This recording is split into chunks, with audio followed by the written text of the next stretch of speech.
Young people of color are locked up at disproportionately high rates compared to their white peers, despite recent signs the gap is closing. According to new data, black youth in Oregon were more than 3.5 times more likely to be incarcerated than white youth in 2019. The Sentencing Project research finds the gap narrowed by nearly 20% from 2015 to 2019.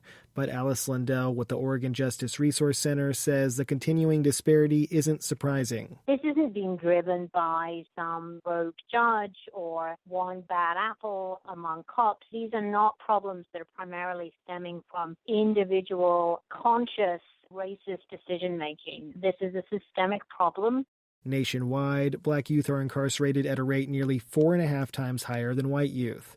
The disparity for Latino youth incarcerated in Oregon is smaller, at about 1.2 times the rate of white youth, which is close to the national average.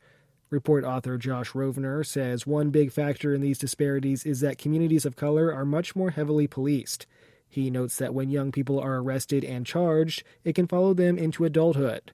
And Rovner points out that nearly all kids, regardless of race, get into trouble when they're young. We all need to understand, and I think deep down we do, that kids are different and deserve patience and tolerance to get them back on a right path. But we also can expect that they're going to grow out of these behaviors. And one of the least effective ways to do that is to incarcerate them.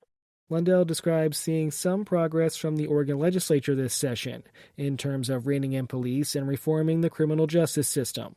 But she adds racism within the system won't be solved overnight. And we're not going to do it unless we start looking at root causes of crime and start focusing on community well-being. How do we strengthen communities? How do we bring opportunity to communities? And how do we put members of communities in the driving seat?